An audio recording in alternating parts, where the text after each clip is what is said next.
Donc nous allons rentrer dans notre 3e année. D'ores et déjà, je tiens déjà à dire merci à M. Alain Tailly. Vous savez, quand vous commencez quelque chose, vous n'avez pas de notoriété et c'est difficile que certaines personnes vous aident. Et M. Alain Tailly, je ne le connaissais pas. Il a promis nous aider. Je ne m'attendais pas je ne m'attendais pas à cette promesse. Et aujourd'hui, je vois, sans même qu'il me donne déjà, je suis déjà émue et je tiens vraiment à lui dire merci. Et je dis merci aux partenaires, à toutes ces personnes qui l'accompagnent. Pour revenir à l'association, pourquoi ces enfants des incarcérés? Nous avons constaté que ces enfants sont marginalisés. Et, on pense beaucoup aux orphelins, aux enfants de la rue.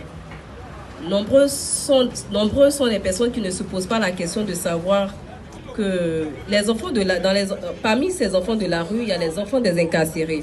C'est ce que je tiens toujours à dire. Posez les questions aux enfants qui écument nos rues, nos murs, nos maisons. Vous allez savoir que parmi ces enfants, ces nombreux enfants infortunés, il y a aussi les enfants des incarcérés. Présidente, excusez-moi, enfants d'incarcérés là, c'est quoi? Faut dire ça en français ivoirien, on va comprendre. Ils ne comprennent pas. Mon français, je pense que d'accord. Les enfants des incarcérés, ce sont les enfants dont les parents sont en prison. Et les enfants naissent en prison? Non, non. Ah, bon, d'accord. Les enfants dont les parents sont en prison, on t'a arrêté aujourd'hui, tu vas en prison. Ton enfant qui est à la maison, que tu as laissé là, il y a les enfants démunis. Parce que quand tu vas en prison, le parent peut avoir une bonne famille. Nous ne nous occupons pas de ces enfants. Il y a les parents qui rentrent en prison, qui n'ont pas de quoi ils n'ont plus de moyens. Et ces enfants sont délaissés. Il s'agit de ces enfants. Maintenant, les enfants qui sont nos priorités, il y a des enfants qui sont en détention avec leur maman. C'est pas parce qu'ils ont commis un crime ou un délit. C'est parce que la maman est en détention. Elle ne sait pas où laisser son enfant. Elle est enceinte. Donc souvent, elle accouche étant en prison, étant incarcérée, étant en prison. Et peut-être l'enfant aussi a 1 an, 2 ans. Et à la date du 20 novembre 2019, on était à 6 enfants. Les statistiques peuvent changer. Aujourd'hui, peut-être il y a deux femmes qui sont rentrées, je ne sais pas, mais à la date du 20, il y avait 6 enfants. Donc, ce sont ces enfants qui sont vraiment nos enfants. Nous luttons pour leur bien-être. Et la première année, notre premier arbre de Noël, nous étions à Abidjan. La première édition, c'était Abidjan. Et tout ce qui était notre activité 2017, tout était basé à Abidjan. Nous faisons exprès pour aller à l'intérieur du pays, pour ne pas que ces enfants se sentent aussi délaissés. C'est parce que nous n'avons pas les moyens que nous ne faisons pas au même moment. Donc nous sommes obligés de choisir une ville selon nos budgets, selon nos moyens. Donc la première année, nous étions à Abidjan. L'année passée, nous étions à Bengrou. Cette année, nous sommes à Boaké.